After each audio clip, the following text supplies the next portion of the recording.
આગળ છે તો મારી આ રોહિત સમાજને કહું છું,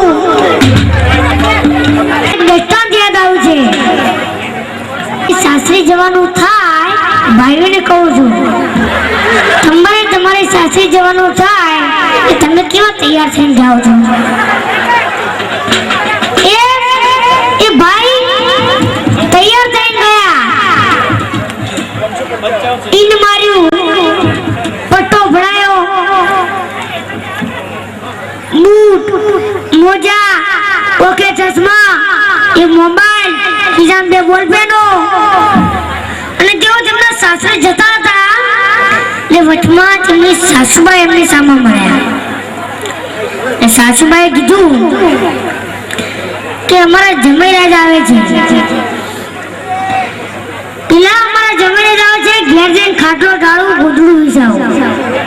બેન ઘરે ગયા, ખાટલો ઢાળ્યો, ઉપર ગોદડું વિછાવ્યું. જમાઈરાજ આવ્યા, જમાઈરાજને કીધું કે જમાઈરાજ આવો બેસો.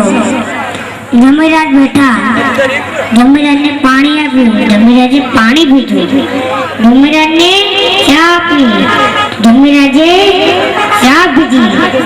એ કરતા કરતા સાસુ જમાઈ બંને જણા વાતો કરતા હતા. એવા ગામમાંથી એક ટપાલી આવ્યો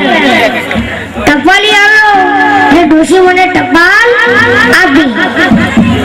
ડોશીમાને ટપાલ આપી, ડોશીમાએ વિચાર કર્યો કે લાવ કે ટપાલ હતી ને એ જમાઈરાજને આપી. તે જમાઈરાજે ટપાલ હાથમાં લીધી, ઘડી વાર પાછી રહ્યા, પછી ના આવડે ઓમ ફેરવી, ઓમ ફેરવી, ઓમ ફેરવી, ઓમ ફેરવી. એ કરતા કરતા એમના આત્માને દુઃખ થયું, એમના આત્મા દુઃખ થયું ને તેઓ રડી ગયા. રડી ગયા એટલે સાસુબાએ વિચાર કર્યો કે માનો કે ના માનો, માનો કે ના માનો, અમારા જમીને કદી રોતા નતા. તે આજુબાજુ અવાજ ફેલાણો, ત્યારે બહેનો પણ ભેગી થઈ અંદર શેડો આવ્યો. એટલે અંદર એક સારી સમજુ બેન હતી, એ ઉભા થયા. ડોશીમાને કીધું કે ડોશીમા ઉભા થાઓ, હવે રડો ને, રડવાનું બંધ કરી દો, કરજો, મહેનત મજૂરી કરજો, તમે પોતે વિચારી દેજો, પણ તમારા બાળકોને ભણાવજો ને